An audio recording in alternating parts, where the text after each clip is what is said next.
আমরা অতীতে দেখেছি বিভিন্ন দিবস উদযাপনের নামে সরকারি দপ্তর, শিক্ষা প্রতিষ্ঠান এবং প্রশাসনিক কাঠামোকে অপ্রয়োজনীয়ভাবে ব্যস্ত রাখা হয়েছে, যেখানে রাষ্ট্রীয় সম্পদের অপচয় হয়েছে, জনগণের অর্থ ব্যয় হয়েছে, এমনকি ব্যবসায়ী সহ নানা মহল থেকে বিভিন্ন অনুষ্ঠান আয়োজনের নাম করে বিপুল পরিমাণ অর্থ বলপূর্বক আদায় করা হয়েছে।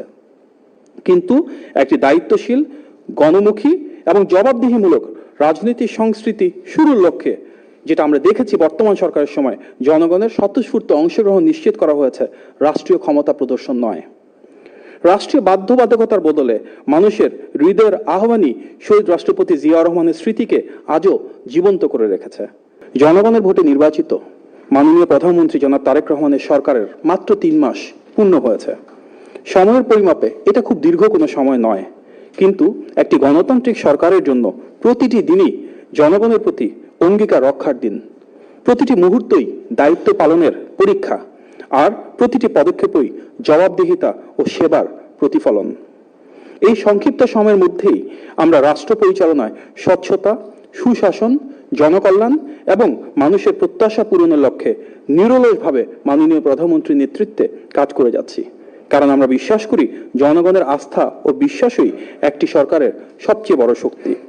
তাই সরকারের প্রতিটি উদ্যোগ, প্রতিটি অর্জন এবং প্রতিটি চ্যালেঞ্জ সম্পর্কে জনগণকে অবহিত করা আমাদের নৈতিক দায়িত্ব। আমরা চাই জনগণই হোক সকল কাজের বিচারক, আর তাদের আস্থা ও সমর্থনই হোক আগামী দিনের গণতান্ত্রিক সরকারের পথ চলার মূল প্রেরণা। প্রিয় সাংবাদিক ভাই ও বোনেরা, আপনারা নিশ্চয়ই লক্ষ্য করেছেন মাত্র 2 দিন আগে বাংলাদেশ জাতীয়তাবাদী দল বিএনপি আয়োজিত দলটির প্রতিষ্ঠাতা, মহান স্বাধীনতার ঘোষক, বহুদলীয় গণতন্ত্রের প্রবর্তক এবং ইতিহাসের অবিস্মরণীয় রাষ্ট্রনায়ক শহীদ রাষ্ট্রপতি জিয়াউর রহমান বীরোত্তমের 45তম শাহাদাত বার্ষিকী সারা দেশে শ্রদ্ধা, ভালোবাসা এবং গভীর আবেগের মধ্য দিয়ে দলীয়ভাবে পালিত হয়েছে। এই আয়োজনের সবচেয়ে তাৎপর্যপূর্ণ দিক ছিল এই যে ফ্যাসিবাদের দীর্ঘ সংস্কৃতিকে সম্পূর্ণরূপে ভেঙে দিয়ে জনগণের সম্পৃক্ততা এবং স্বতঃস্ফূর্ততা শতভাগ নিশ্চিত করা হয়েছে।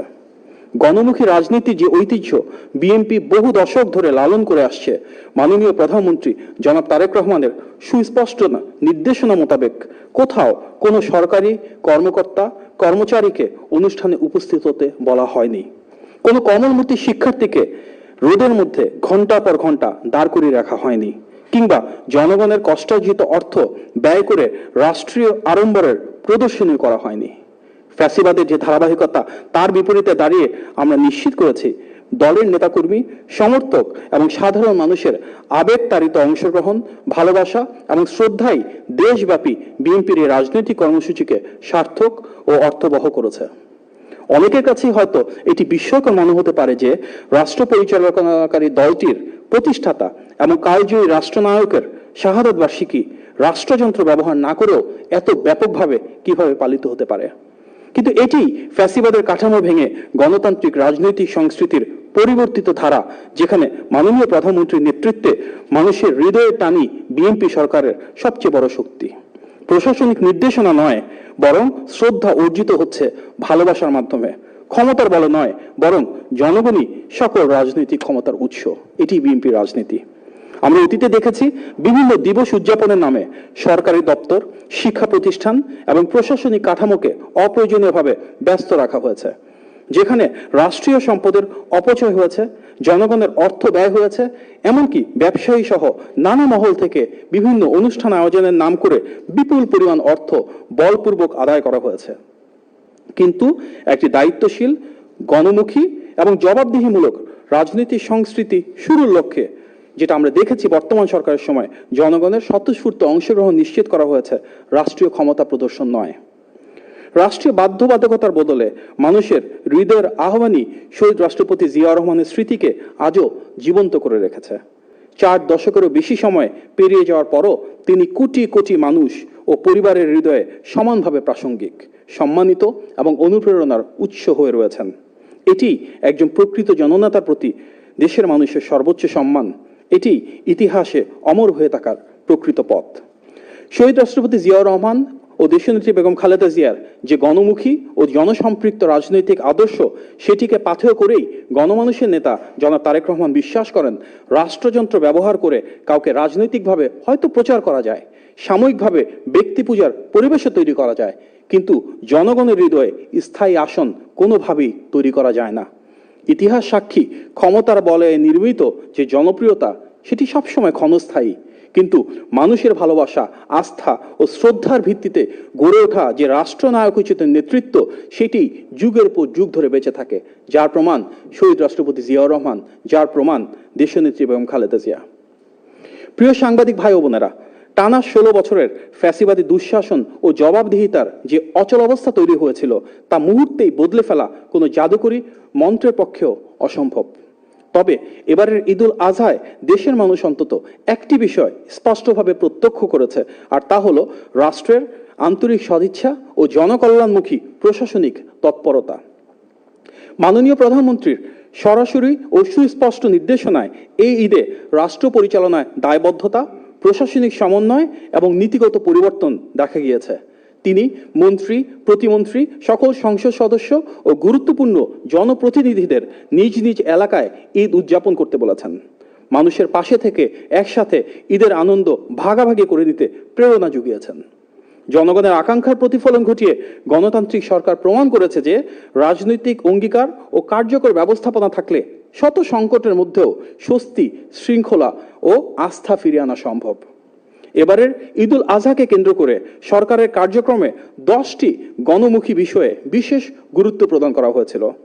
নির্বিঘ্নে ঈদ যাত্রা নিশ্চিতকরণ, শ্রমিকদের বেতন ভাতা পরিশোধ, দেশীয় পশুর বাজার সুরক্ষা, দ্রুত বর্জ্য অপসারণ, গণপরিবহনের শৃঙ্খলা, চাঁদাবাজি ও সিন্ডিকেট দমন, নিরবিচ্ছিন্ন বিদ্যুৎ সরবরাহ, জননিরাপত্তা নিশ্চিতকরণ, চামড়া খাতে সুস্থ ব্যবস্থাপনা এবং নিত্য প্রয়োজনীয় পণ্যের বাজার স্থিতিশীল রাখা, এই 10টি অগ্রাধিকার ছিল মাননীয় প্রধানমন্ত্রীর প্রধান বা অন্যতম নির্দেশনা।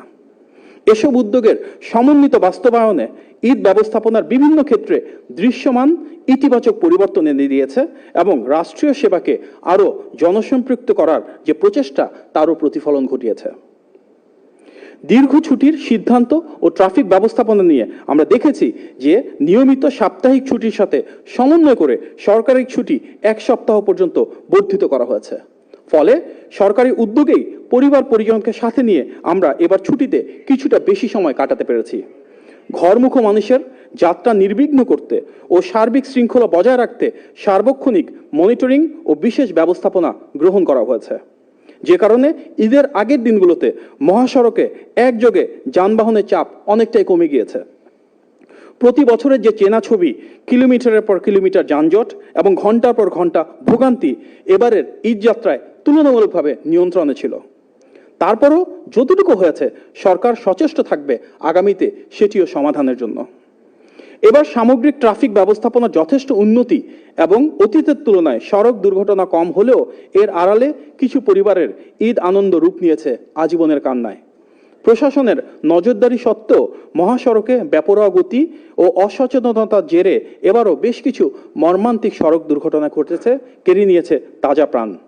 টাঙ্গাইলে সংঘটিত সড়ক দুর্ঘটনা এবং ট্রেনের ধাক্কায় মা ও মেয়ের মৃত্যুর মতো মর্মান্তিক ঘটনাগুলো আমাদেরকে প্রচণ্ডভাবে ব্যথিত করেছে, তাড়িত করেছে। স্বজনহারা মানুষগুলোর ঈদ কাটছে শূন্যতা ও কান্নায়, যা কখনোই পূরণ হবার নয়। প্রতিটি মানুষের জীবন অমূল্য। এই মর্মান্তিক প্রাণহানিতে আমরা গভীর শোক ও দুঃখ প্রকাশ করছি এবং ভবিষ্যতের যে কোনো উৎসবে, যে কোনো মূল্যে জনসচেতনতা বাড়িয়ে মানুষের জীবনের নিরাপত্তা আমরা অবশ্যই নিশ্চিত করতে অঙ্গীকারবদ্ধ থাকব। তৈরি পোশাক শিল্প সহ বিভিন্ন সেক্টরের শ্রমিকদের ঈদের আগে বকেয়া বেতন ও বোনাস নিশ্চিত করতে শ্রমবান্ধব সরকারের উদ্যোগে সকল ব্যাংক এবং অংশীজনদের সাথে কথা বলে কারখানার শ্রমিক, মালিক ও বিভিন্ন অ্যাসোসিয়েশনকে সম্পৃক্ত করা হয়েছে। বিভিন্ন কৌশল ও পরিকল্পনায় একটি সুষ্ঠু, সুন্দর ও আনন্দঘন পরিবেশে শিল্প কারখানা শ্রমিকদের ঈদ আনন্দ নিশ্চিত করা হয়েছে। ফলে আমরা দেখেছি ঈদের ঠিক আগে বকেয়া বেতনের দাবিতে মহাসড়ক অবরোধ বা শিল্পাঞ্চলে সেরকম বিশৃঙ্খলা তৈরি হয়নি, যেটি ছিল বিগত সময়ের নৈমিত্তিক ঘটনা। প্রায় সকল কারখানায় নিয়মিত এবং সময়মতো শ্রমিকদের বেতন ভাতা পরিশোধ করা সম্ভব হয়েছে, নিশ্চিত করা হয়েছে উৎসবমুখর ঈদের পরিবেশ। এর ফলে লাখো শ্রমিক ও তাদের পরিবার আর্থিক স্বস্তি নিয়ে ঈদের আনন্দ ভাগাভাগি করতে পেরেছেন এবং দেশের শিল্পাঞ্চল জুড়ে বিরাজ করেছে শান্তিপূর্ণ, স্থিতিশীল ও উৎসবমুখর পরিবেশ। স্থানীয় খামারিদের স্বার্থ সুরক্ষায় সীমান্ত দিয়ে অবৈধ গবাদি পশু অনুপ্রবেশ ঠেকাতে সংশ্লিষ্ট কর্তৃপক্ষকে কঠোর নির্দেশনা দেওয়া হয়েছিল। পশুর হাটগুলোতে ছিল সার্বক্ষণিক মনিটরিং ব্যবস্থা। বাজারে দেশি গরু, ছাগল, মহিষ ও ভেড়ার পর্যাপ্ত সরবরাহ থাকায় দেশ জুড়ে কোরবানির পশুর এবার কোনো সংকট তৈরি হয়নি। প্রায় 1,01,00,000 পশুর চাহিদার বিপরীতে কোরবানিযোগ্য পশু ছিল 1,23,00,000 এবং এভাবেই প্রথমবারের মতন নিশ্চিত করা হয়েছে কোরবানিতে দেশীয় পশুর স্বয়ংসম্পূর্ণতা। ভারতীয় গরুর অবৈধ প্রবেশ বন্ধ এবং দীর্ঘদিনের প্রভাবশালী সিন্ডিকেট নিয়ন্ত্রণে থাকায় দেশের ক্ষুদ্র ও মাঝারি ব্যবসায়ীরা স্বস্তির সঙ্গে ব্যবসা পরিচালনার সুযোগ পেয়েছেন। বিগত বছরগুলোতে আমরা দেখেছি রাস্তায় রাস্তায় গরুর হাট বসানোর ফলে জনদুর্ভোগ সৃষ্টি হয়, কিন্তু এবার রাস্তার বদলে খোলা জায়গায় গরুর হাট বসানোয় রাস্তায় যানজট থেকে মানুষ যথেষ্ট রেহাই পেয়েছেন। দেশের অধিকাংশ প্রান্তিক খামারি ও গৃহস্থরা পশুর ন্যায্য মূল্য পেয়েছেন, যা গ্রামীণ অর্থনীতিতে ইতিবাচক প্রভাব ফেলেছে। তবে বাজারে চাহিদার তুলনায় পশু সরবরাহ বেশি থাকায় শেষের দিকে প্রান্তিক খামারি প্রত্যাশিত মূল্য ক্ষেত্র বিশেষে পাননি বা সেই দামে পশু বিক্রয় করতে পারেননি। সরকারের দৃষ্টিও এই বিষয়টি এড়িয়ে যায়নি এবং ক্ষুদ্র ও প্রান্তিক খামারিদের স্বার্থ সংরক্ষণ, বাজার ব্যবস্থাপনাকে আরও কিভাবে উন্নত করা যায় এবং ভবিষ্যতে তাদের ন্যায্য অর্থনৈতিক সুরক্ষা নিশ্চিত করবার জন্য সরকার প্রতিশ্রুতিবদ্ধ। ঢাকার 2 সিটি কর্পোরেশন সহ অন্যান্য সিটি কর্পোরেশন ও দেশের বড় বড় পৌরসভাগুলোতে ঈদের দিন দুপুর থেকেই সুনির্দিষ্ট কর্মপরিকল্পনা ও অতিরিক্ত জনবল প্রয়োগ করা হয়।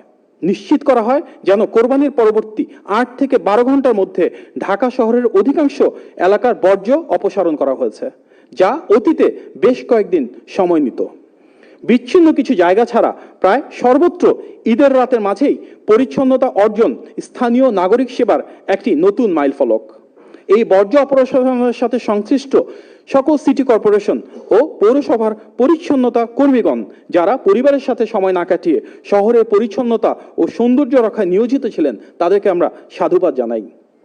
ঈদের পরদিন রাজধানীর বিভিন্ন এলাকা ঘুরে কুরবানির পশুর বর্জ্য অপসারণ কার্যক্রম সরেজমিনে পর্যবেক্ষণ করেছেন মাননীয় প্রধানমন্ত্রী ও গণমানুষের নেতা জনাব তারেক রহমান। তিনি নিজে গাড়ি চালিয়ে বিভিন্ন সড়কে যে উপস্থিতি এবং পরিস্থিতি অর্থাৎ সরাসরি মাঠ পর্যায়ের কাজ নিজে পরিদর্শন করেন, যা দেশীয় প্রশাসনিক কার্যক্রম পর্যবেক্ষণের ইতিহাসে একটি বিরল ও নজিরবিহীন ঘটনা। পরিদর্শনকালে ঈদুল আজহার কোরবানির বর্জ্য অপসারণে অবহেলার দায়ে মাননীয় প্রধানমন্ত্রীর নির্দেশে তাৎক্ষণিকভাবে ঢাকার উত্তর ও ঢাকার দক্ষিণ সিটি কর্পোরেশনের একাধিক আঞ্চলিক নির্বাহী কর্মকর্তাকে সাময়িকভাবে বরখাস্ত করা হয়। এর মাধ্যমে অস্থিতিশীলতা বেরিয়ে বরং দায়িত্বশীলতা, জবাবদিহিতা এবং সেবার মান নিশ্চিত করার বিষয়ে সরকারের দৃঢ় অবস্থান স্পষ্ট করা হয়েছে। প্রধানমন্ত্রীর এই সশরীরে তদারকি এবং জনগণের সুখ দুঃখের সাথে সরাসরি সম্পৃক্ত হওয়ার মানসিকতা মার্চ পর্যায়ের কর্মকর্তা কর্মচারীদের কাজের স্পৃহাকে বহুলাংশে বাড়িয়ে দিয়েছে। ঈদে অতিরিক্ত ভাড়া আদায় বন্ধে কাউন্টারগুলোতে সংশ্লিষ্ট কর্তৃপক্ষের কঠোর নজরদারি ছিল। পাশাপাশি প্রথমবারের মতো রেলে এবং মেট্রো রেলে নারীদের নিরাপদ ভ্রমণ নিশ্চিত করতে আলাদা সংরক্ষিত কোচ বা বগি চালু করা হয় এবং প্রবীণ ও প্রতিবন্ধীদের জন্য নির্ধারিত ভাড়ার উপর বিশেষ ছাড় প্রদান করা হয়। এবারের ঈদ যাত্রায় কোনো ধরনের অতিরিক্ত ভাড়া আদায়ের ঘটনা যেন না ঘটে সেই জন্য সর্বোচ্চ আন্তরিকতা থাকে এবং লঞ্চে সরকার নির্ধারিত ভাড়া রুট ভেদে বরং 5 থেকে 8% ডিসকাউন্টের ব্যবস্থা করা হয়। বাস, লঞ্চ সহ যে কোনো যানবাহনে ডিজিটাল বোর্ড, স্টিকারের মাধ্যমে ভাড়ার তালিকা দৃশ্যমান রাখা হয়েছে। লঞ্চে হুইলচেয়ার, ট্রলির ব্যবস্থা করা হয়েছে। লঞ্চঘাট রাখা হয়েছে সম্পূর্ণ কুলি এবং হকার মুক্ত, যারা অর্থের বিনিময়ে সে কাজগুলো করতেন এবং মালামাল বহনের জন্য কোনো যাত্রীকে অতিরিক্ত যেন টাকা খরচ করতে না হয় সে বিষয়ে সর্বোচ্চ প্রাধান্য দেওয়া হয়েছে। বসিলা ও কাঞ্চন ব্রিজ এলাকায় ঢাকার দুটো নতুন লঞ্চঘাট স্থাপন করে সেখান থেকে নিয়মিত লঞ্চ ছাড়া হয়েছে, যার ফলে এলাকা ভিত্তিকভাবে মানুষ এক জায়গা থেকে যাত্রা শুরু করতে পেরেছে, সবাইকে সদরঘাটে যেতে হয়নি। এই ঘটনা নিশ্চয়ই সরকারের একটি যুগোপযোগী উদ্যোগ। ন্যায্য ভাড়া ও হয়রানিমুক্ত যাত্রী সেবা নিশ্চিত করতে সংশ্লিষ্ট মন্ত্রণালয় ও প্রশাসনের অভূতপূর্ব ভূমিকা ছিল জোরালো ও সাহসী। পশুবাহী ট্রাকে চাঁদাবাজি রোধে পুলিশ ও আইনশৃঙ্খলা রক্ষাকারী বাহিনী কার্যকর ও শক্ত ভূমিকা রেখেছে। একই সঙ্গে পশুর হাটে ইজারা বহির্ভূত চাঁদা আদায় বন্ধেও কঠোর অবস্থান ছিল। মহাসড়কে পশুবাহী গাড়ি থামিয়ে চাঁদাবাজির ঘটনা অনেকাংশে নিয়ন্ত্রণ করায় বাজারে কৃত্রিম সংকট তৈরি হয়নি। মধ্যস্বত্বভোগী চক্রের প্ররোচনায় অস্বাভাবিকভাবে পশুর দাম বাড়েনি এবং সাধারণ ক্রেতারা তুলনামূলকভাবে স্থিতিশীল দামে ক্রয় করতে পেরেছেন। ঈদের ছুটিতে কলকারখানা বন্ধ থাকার সুযোগ এবং জ্বালানি ব্যবস্থাপনার সমন্বয়ের মাধ্যমে বিদ্যুৎ বিভাগকে নিরবিচ্ছিন্নভাবে বিদ্যুৎ সরবরাহের নির্দেশনা দেওয়া হয়েছিল। উৎপাদনে বহু বছরের সীমাবদ্ধতা থাকা সত্ত্বেও এই তীব্র গরমের মধ্যেও ঈদের দিন এবং পরবর্তী দিনগুলোতে দেশের সিংহভাগ এলাকায় লোডশেডিংয়ের মাত্রা সর্বনিম্ন পর্যায়ে রাখার সর্বোচ্চ চেষ্টা করা হয়েছে।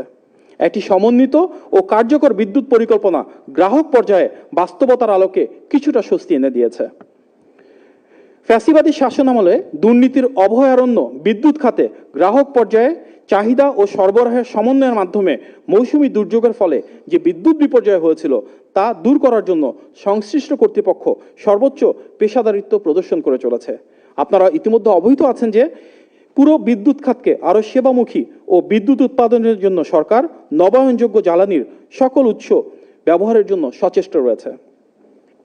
সামাজিক যোগাযোগ মাধ্যমে ভাইরাল হওয়া কোরবানি সংশ্লিষ্ট বিভিন্ন স্পর্শকাতর বিষয় বা আইন শৃঙ্খলা পরিস্থিতির উপর কঠোর নজরদারি জোরদার করা হয়েছিল।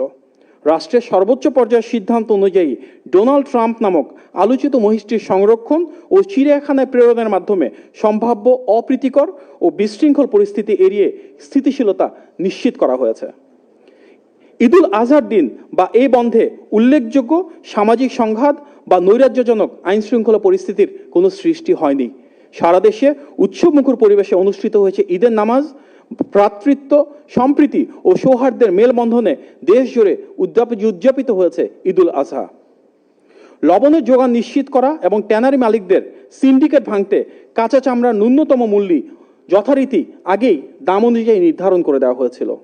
মৌসুমী ব্যবসায়ীরা অতীতে চামড়ার দাম না পেয়ে রাস্তায় ফেলে দেওয়ার যে সংস্কৃতি তৈরি হয়েছিল, এবার মাঠ পর্যায়ে নজরদারির কারণে চামড়া অবিকৃত থাকার বা নষ্ট হওয়ার হার অনেকটাই কমে এসেছে। কোরবানির মৌসুমে চামড়ার সুষ্ঠু ব্যবস্থাপনা নিশ্চিত করতে সরকার সর্বোচ্চ গুরুত্ব দিয়ে কাজ করছে। চামড়া কেনাবেচায় সিন্ডিকেট বা কারসাজি যাতে না ঘটে সেজন্য মাঠ পর্যায়ে তদারকি ও তথ্য অনুসন্ধান অব্যাহত রয়েছে।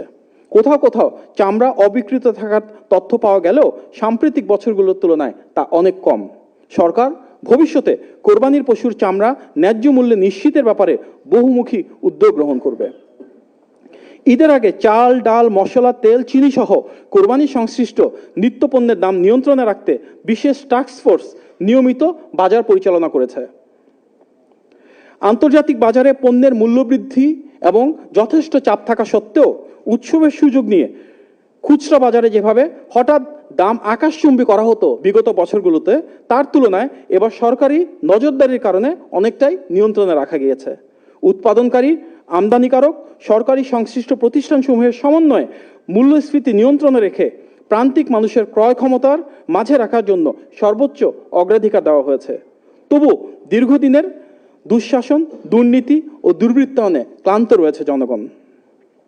প্রিয় সাংবাদিক ভাই ও বোনেরা, ফ্যাসিবাদী 16 বছরের প্রাতিষ্ঠানিক অবক্ষয় ও ধ্বংসস্তূপ মাত্র 3 মাসে সম্পূর্ণরূপে দূর করা সম্ভব নয়। এই কঠিন বাস্তবতা দেশবাসী অনুধাবন করে।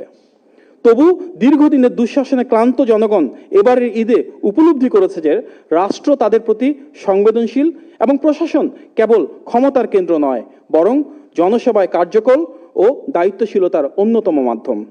জনগণের ভোটে নির্বাচিত সরকার দায়িত্ব গ্রহণের পর অনুষ্ঠিত প্রথম এই ঈদুল আজহা উদযাপনের ক্ষেত্রে মাননীয় প্রধানমন্ত্রীর নির্দেশনায় সরকারের সকল সংশ্লিষ্ট মন্ত্রী, প্রতিমন্ত্রী, উপদেষ্টা এবং সংসদ সদস্যগণ সর্বমহলে আন্তরিকতা এবং দায়বদ্ধতা নিয়ে সর্বোচ্চ চেষ্টা করেছেন, যা নিকট রাজনৈতিক ইতিহাসে একটি অভূতপূর্ব ঘটনা।